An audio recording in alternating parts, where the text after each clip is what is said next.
নমস্কাৰ বন্ধু বান্ধৱীসকল গ্লোবেল জ্ঞান এছামিছৰ আন এটি বিশেষ ভিডিঅ'লৈ পুনৰবাৰ আপোনালোকক স্বাগতম জনাইছোঁ আপোনালোকৰ প্ৰিয় ইউটিউব চেনেলটিলৈ। আজি আমাৰ এই ভিডিঅ'টোত আমি ফ্লক ডেন্স অফ ইণ্ডিয়া ভাৰতবৰ্ষৰ লোকনৃত্যসমূহৰ বিষয়ে কিছুমান অতি সাম্ভাব্য প্ৰশ্ন আমি আলোচনা কৰিম, যিসমূহ অসমৰ আৰু ভাৰতবৰ্ষৰ যিকোনো প্ৰতিযোগিতামূলক পৰীক্ষাৰ বাবে আৰু APSC লগতে আসাম ডাইৰেক্ট ৰিক্ৰুটমেণ্টৰ বাবে খুবেই গুৰুত্বপূৰ্ণ হ'ব। ইয়াৰ আগতেও আমি এটা ভিডিঅ' আপোনালোকৰ বাবে উলিয়াইছোঁ। সেই ভিডিঅ'টোৰ টপিক আছিলে অসমৰ বিভিন্ন জনগোষ্ঠীৰ নাম আৰু তেওঁলোকৰ উৎসৱসমূহ। সেই ভিডিঅ'টোত আমি অসমৰ বিভিন্ন জনগোষ্ঠীৰ উৎসৱসমূহৰ বিষয়ে আলোচনা কৰিছিলোঁ। এইটো আমি অভাৰঅল গোটেই ভাৰতবৰ্ষক সাঙুৰি লৈছোঁ। প্ৰশ্নকেইটা খুব গুৰুত্বপূৰ্ণ, খুব মনোযোগেৰে চাব। আৰু 1 নম্বৰ প্ৰশ্নটোত আছে কোনটো শৈলীৰ চাও নৃত্যত মুখত অৰ্থাৎ মাস্ক ব্যৱহাৰ কৰা নহয়। কোনটো শৈলীৰ চাও নৃত্যত মুখত ব্যৱহাৰ কৰা নহয়, সেয়া হৈছে ময়ূৰভঞ্জ। এতিয়া এয়া চাওক আপোনালোকে, প্ৰধানকৈ ঝাৰখণ্ড, পশ্চিমবংগ আৰু উৰিষ্যাৰ অঞ্চলৰ উৎসৱৰ সময়ত চাও নৃত্য পৰিৱেশন কৰা হয়। আৰু চাও নৃত্য 3 প্ৰকাৰৰ। এটা হৈছে ময়ূৰভংগ, সেয়া উৰিষ্যাৰ, আৰু চাৰাইকেলা ঝাৰখণ্ডৰ, পুৰুলিয়া পশ্চিমবংগৰ। ঝাৰখণ্ড আৰু পশ্চিমবংগৰ চাৰাইকেলা আৰু পুৰুলিয়াত মাস্ক ব্যৱহাৰ কৰা হয়, কিন্তু ময়ূৰভঞ্জ উৰিষ্যাত যি নৃত্য হয় সেই নৃত্যত ময়ূৰভঞ্জ নৃত্যত চাও নৃত্যত মুখত অৰ্থাৎ মাস্ক ব্যৱহাৰ কৰা নহয়। আপোনালোকৰ কেইদিনমান আগতে APSC প্ৰিলিমছৰ কুৱেশ্যন আমি আপোনালোকৰ বাবে সমাধান আনিছিলোঁ। তাত দেখিছে কিছু ডিপ নলেজ আহে, আৰু গ্ৰেড 3ৰ ক্ষেত্ৰত আমি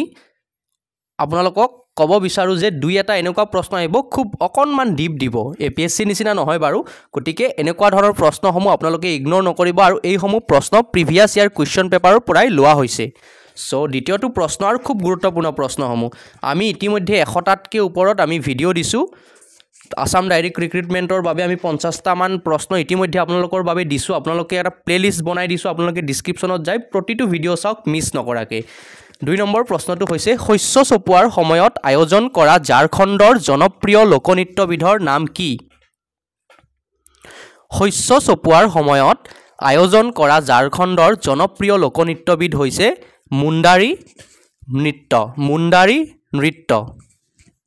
আপোনালোকে 1-2টা ভিডিঅ' চাই ক'ব, কমেণ্ট কৰিব। পৰীক্ষাৰ সময়ত 1-2টা ভিডিঅ' চাই ক'ব যে কমন নপৰিল, কিন্তু আমি আমাৰ টেলিগ্ৰাম চেনেলতো ঢেৰ PDF দিছোঁ, হোৱাটছআপ গ্ৰুপসমূহত দি আছোঁ। আপোনালোকে গোটেইখিনি মিলাই প্ৰিপাৰেশ্যন কৰক, ডেফিনেটলি আপোনালোকে এটা ভাল ফলাফল পাব। আৰু ভিডিঅ'সমূহ চাওক।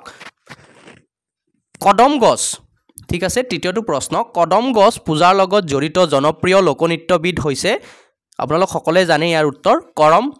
নাচ, ঠিক আছে। কদম গছ পূজাৰ লগত জড়িত জনপ্ৰিয় লোকনৃত্যবিধ হৈছে কৰম নাচ। 4 নম্বৰ প্ৰশ্নটো হৈছে সামাজিক দুষ্টতাৰ ভিত্তিত প্ৰচলিত বিদেশীয়া নৃত্য কোনখন ৰাজ্যৰ লগত জড়িত? সেয়া হৈছে বিহাৰ। সামাজিক দুষ্টতাৰ ভিত্তিত প্ৰচলিত বিদেশীয়া নৃত্য কোনখন ৰাজ্যৰ লগত জড়িত? আমাৰ উত্তৰটো হ'ব বিহাৰ। আমি নেক্সট MCQ চিৰিজো আপোনালোকৰ বাবে লৈ আনিম। এতিয়া চাওক, আমি কিছুমান ফিক্সাৰ্ছ আপোনালোকৰ বাবে এড কৰি দিছোঁ।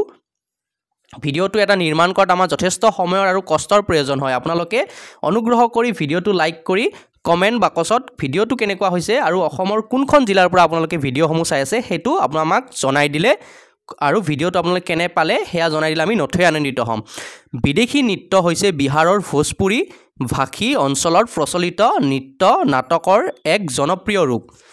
বিদেশী যি নৃত্য সেয়া হৈছে বিহাৰৰ ভোজপুৰী ভাষী অঞ্চলৰ প্ৰচলিত নৃত্য নাটকৰ এটি জনপ্ৰিয় ৰূপ। এই পৰম্পৰাগত নৃত্যৰ উৎপত্তি 20 শতিকাৰ এখন লোকনাট্যৰ পৰাই হৈছিল।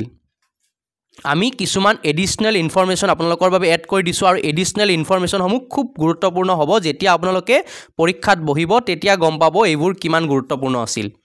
5 নম্বৰ প্ৰশ্ন মধ্যপ্ৰদেশৰ শুভ অনুষ্ঠানসমূহৰ লগত জড়িত মহিলাসকলৰ দ্বাৰা প্ৰদৰ্শিত নৃত্যবিধ কি হেয়া হৈছে মটকি নৃত্য মধ্যপ্ৰদেশৰ শুভ অনুষ্ঠানৰ লগত জড়িত মহিলাসকলৰ দ্বাৰা প্ৰদৰ্শিত নৃত্যবিধ হৈছে মটকি নৃত্য এয়া আপোনালোকে চাওক মটকি নৃত্যৰ কিছু ছবি আপোনালোকে চাবলৈ পাইছে আপোনালোকৰ স্ক্ৰীনত নেক্সট 6 নম্বৰ প্ৰশ্নটো কাঞ্চনজংঘাক উৎসৰ্গিত কৰি প্ৰদৰ্শন কৰা ছিকিমৰ জনপ্ৰিয় লোকনৃত্যবিধৰ নাম কি সিংঘি সাম হেয়া হৈছে সিংঘি সাম 7 নম্বৰ প্ৰশ্নটোলৈ আহিছো লায়ন এণ্ড পিকক নৃত্য কোনখন ৰাজ্যৰ অতি জনপ্ৰিয় লোকনৃত্য খুব গুৰুত্বপূৰ্ণ প্ৰশ্ন এইটো কোনোবা এটা পৰীক্ষাটো আহিছিলে ঠিক মনত পৰা নাই এই মুহূৰ্তত কিন্তু এই প্ৰশ্নটো খুব গুৰুত্বপূৰ্ণ আপোনালোকৰ বাবে লায়ন এণ্ড পিকক নৃত্য কোনখন ৰাজ্যৰ অতি জনপ্ৰিয় লোকনৃত্য হেয়া হ'ব আমাৰ সুবুৰীয়া ৰাজ্য অৰুণাচল প্ৰদেশৰ আৰু অসমৰ কোনখন জিলাৰ পৰা আপোনালোকে আমাৰ ভিডিঅ'সমূহ চাই আছে হেয়া কমেন্ট বাক্সত জনাবলৈ কিন্তু নাপাহৰিব দেই সিংহ আৰু ময়ূৰ নৃত্য হৈছে অৰুণাচল প্ৰদেশৰ মনপাছ জনগোষ্ঠীৰ পৰম্পৰাগত নৃত্য জনগোষ্ঠীটোৰ নাম হৈছে মনপাছ জনগোষ্ঠী এই নৃত্যত দুটা গোটে অংশগ্ৰহণ কৰে গং আৰু সিম্বল হৈছে নৃত্যৰ লগত জড়িত বাদ্যযন্ত্ৰ এই নৃত্যৰ লগত জড়িত বাদ্যযন্ত্ৰবিধ হৈছে আমাৰ গং আৰু সিম্বল ঠিক আছে আমি কিছুমান পিকচাৰ্স এড কৰি দিছো আপোনালোকৰ যাতে মনত থাকে আপোনালোকে ইচ্ছা কৰে স্ক্ৰিনশ্বট লৈ ল'ব পাৰিব আৰু পৰৱৰ্তী সময়ত আমি আমাৰ টেলিগ্ৰাম চেনেলতো ভিডিঅ'সমূহ প্ৰভাইড কৰি দিম প্ৰায় 600ৰ ওপৰত মানে সদস্যই ইতিমধ্যে টেলিগ্ৰাম চেনেলত জয়েন কৰিছে যদি আপোনালোকৰ টেলিগ্ৰাম এপ আছে ঠিক আছে টেলিগ্ৰামত জয়েন কৰক যদি নাই আমাৰ তিনিটা হোৱাটছআপ গ্ৰুপ আছে এতিয়ালৈকে অফিচিয়েল তাত জয়েন কৰক ইয়াৰে প্ৰায় দুটা গ্ৰুপ ইতিমধ্যে ফুল হৈছে আপোনালোকে জয়েন হৈ ল'ব 8 নম্বৰ প্ৰশ্নটো হৈছে অসমৰ পৰম্পৰাগত লোকনৃত্য দেওধানী নৃত্য কোন গৰাকী দেৱীৰ উপাসনাৰ লগত জড়িত অসমৰ যিসকলে ভিডিঅ'সমূহ চাই আছে আৰু দেওধানী নৃত্যৰ কথা অসমৰ প্ৰায় সকলোৱে জানে অসমৰ পৰম্পৰাগত লোকনৃত্য দেওধানী মনসা দেৱীৰ উপাসনাৰ লগত জড়িত নৃত্য ঠিক আছে 9 নম্বৰ প্ৰশ্নটো হৈছে শাস্ত্ৰীয় যি নৃত্য আছে ভাৰত নৃত্যমৰ উৎপত্তি ক'ত হৈছিল বা ভাৰতবৰ্ষৰ কোনখন ৰাজ্যত হৈছিল সো ইয়াৰে আমাৰ উত্তৰ হ'ব তামিলনাডু ঠিক আছে 10 নম্বৰ প্ৰশ্নটোলৈ আহিছো 10 নম্বৰ প্ৰশ্নটোত আছে আমাৰ থাংতা নৃত্য কোন ৰাজ্যৰ লগত জড়িত থাংতা নৃত্য কোন ৰাজ্যৰ লগত জড়িত এতিয়া মণিপুৰী বা মণিপুৰৰ লগত জড়িত থাংতা ৰাজ্য এতিয়া the primary form of the Manipuri dance Manipuri ডেন্সসমূহ কিছুমান হৈছে যেনেকুৱা ধৰক তাৰে এটাটো আমি আপোনালোকক জনাই দিলোঁ থাংতা তাৰ বাহিৰেও জাগৈ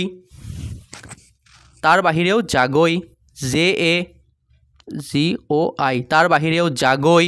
তাৰপিছত চোলম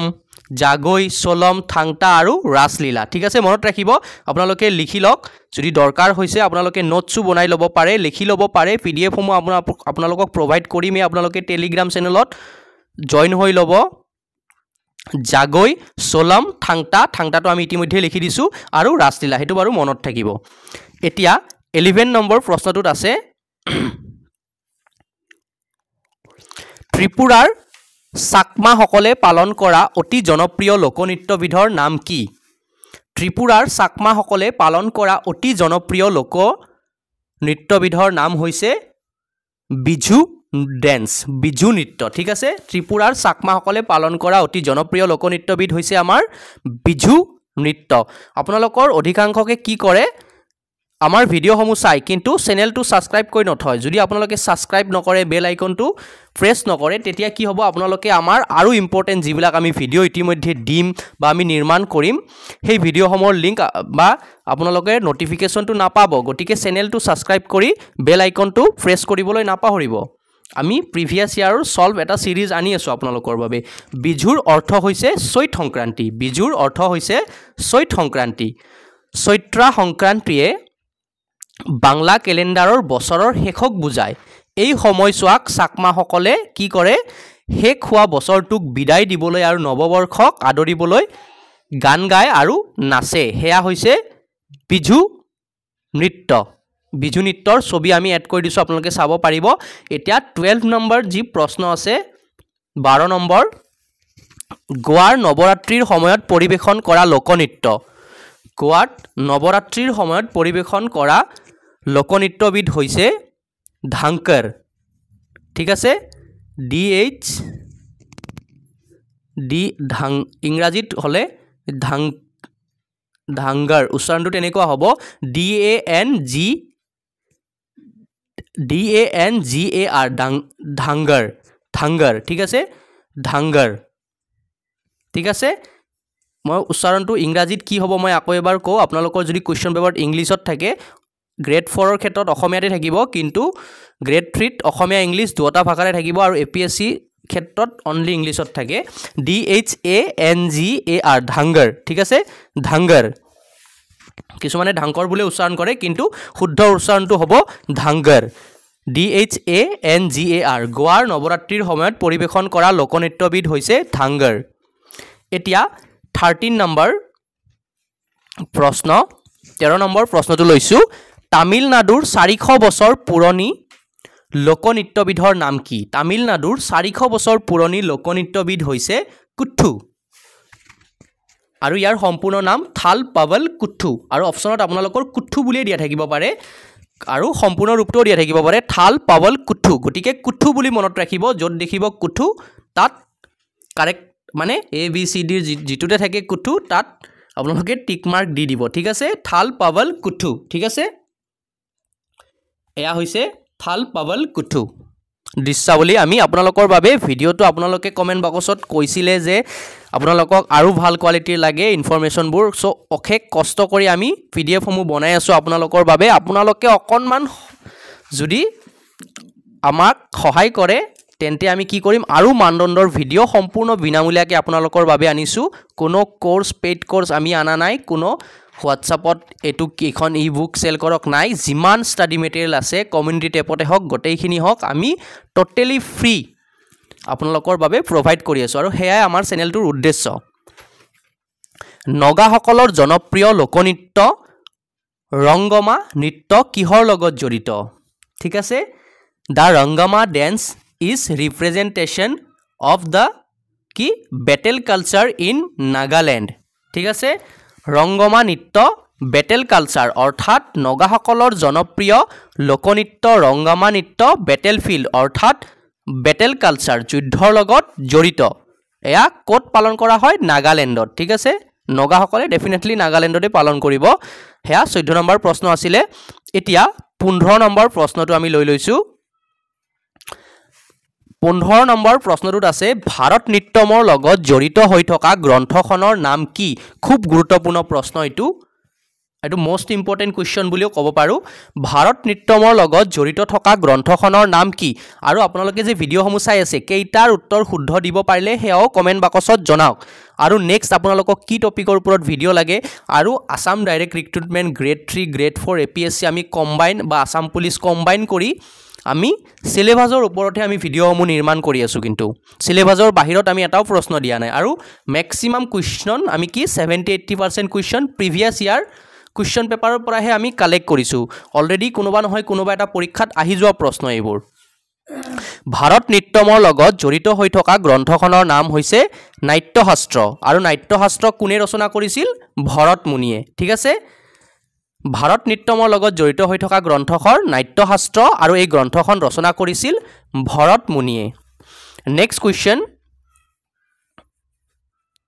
যেহেতু পৰীক্ষা আহি পালে আপোনালোকে ৰেগুলাৰলি ভিডিঅ' সমূহ চাওক লগতে ষ্টাডি কৰক আমি আমাৰ টেলিগ্ৰাম চেনেলত বা আগৰ প্ৰিভিয়াস ইয়াৰ যিখিনি আমি প্লেলিষ্ট বনাই দিছো ভিডিঅ' সমূহ চাই থাকক আৰু পাৰিলে কিতাপ পঢ়ক NCERT SCERT কিতাপ পঢ়ক ডেফিনেটলি আপোনালোকে ভাল ফলাফল পাব 16 নম্বৰ প্ৰশ্নটোলৈ আহিছো 16 নম্বৰ প্ৰশ্নটোত আছে আমাৰ মিজোৰামৰ বাহৰ লগত জড়িত নৃত্যবিধৰ নাম কি মিজোৰামৰ বাহৰ লগত জড়িত নৃত্যবিধ হৈছে চেৰাও নৃত্য কি চেৰাও নৃত্য এয়া চাওক আপোনালোকে চেৰাও নৃত্যৰ ছবি দেখিবলৈ পাইছে আপোনালোকৰ স্ক্ৰিনত নেক্সট 17 নম্বৰ প্ৰশ্ন 17 নম্বৰ প্ৰশ্ন কথক নৃত্যৰ উৎপত্তি কোনখন ৰাজ্যত হৈছিল কথক নৃত্যৰ উৎপত্তি UP উত্তৰ প্ৰদেশত হৈছিলে এতিয়া কথক নৃত্যৰ উৎপত্তি কোনখন ৰাজ্যত হৈছিলে উত্তৰ প্ৰদেশ এতিয়া আজিৰ আমাৰ ভিডিঅ'টোৰ শেষৰটো প্ৰশ্ন ইয়াৰে উত্তৰ মই বিচাৰো যিসকলে ভিডিঅ'টো চাই আছে প্ৰত্যেককে ইয়াৰ উত্তৰটো দিয়ক আৰু যিসকলে শুদ্ধ উত্তৰটো দিব আমি কমেন্টত হাৰ্ট দি দিম যাতে বাকি সকলেও গম পায় এৰা মই জানো আমাৰ ভিউয়াৰ্স সকলে পাৰিবই বাগুৰুম্বা কোনখন ৰাজ্যৰ লোকনৃত্য বাগুৰুম্বা কোনখন ৰাজ্যৰ লোকনৃত্য আৰু 18 নম্বৰ প্ৰশ্নটোৰ উত্তৰ আপোনালোকে দিয়ক আৰু অসমৰ কোনখন মানে জিলাৰ পৰা আপোনালোকে ভিডিঅ' সমূহ চাই আছে আমাৰ হেয়া কমেন্ট বাক্সত জনাওক আৰু ভিডিঅ'টো শেষলৈকে চোৱাৰ বাবে আপোনালোকক অশেষ ধন্যবাদ আৰু আপোনালোকে পঢ়ি থাকক আমি ডেসক্ৰিপচন বাক্সত টেলিগ্ৰাম আৰু হোৱাটছআপ গ্ৰুপ সমূহৰ লিংক দি দিম তাত জয়েন হলে আপোনালোকে আমাৰ যি ফ্ৰী ষ্টাডি মেটেৰিয়েলবোৰ আমি প্ৰভাইড কৰি থাকো আপোনালোকে পাই থাকিব আৰু চেনেলটো সাবস্ক্ৰাইব কৰি বন্ধু বান্ধৱীলৈ ভিডিঅ' সমূহ শ্বেয়াৰ কৰিবলৈ নাপাহৰিব ধন্যবাদ জয় অসম